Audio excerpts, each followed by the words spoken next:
পবিত্র রমজান মাস শুরু হলে বাজারে যেন ফলের দাম আগুন লাগে। আপেল, কলা, আঙ্গুর, খেজুর সহ নিত্য প্রয়োজনীয় ইফতারের ফলের দাম হঠাৎ করে বেড়ে যায়।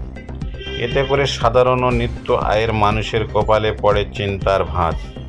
পবিত্র রমজান মাসের সামনে রেখে অসৌদেকারী ও মুনাফাকারী ব্যবসায়ীর বিরুদ্ধে কঠোর ব্যবস্থা নেওয়ার বার্তা দিল প্রশাসন।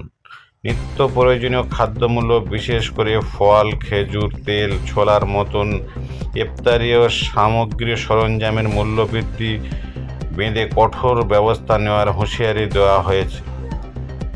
প্রশাসনের এক কর্মকর্তা জানায়, রমজানের সংলগ্ন ও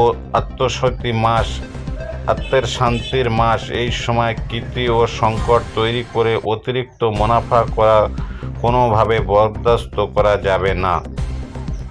ইতিমধ্যে বিভিন্ন বাজারে বিশেষ নজরদারি গঠন করা হয়েছে। পাইকারি ও খুচরো বাজারের দামের তালিকা যাচাই ও মজুতদারি অভিযোগ খতিয়ে দেখা হচ্ছে।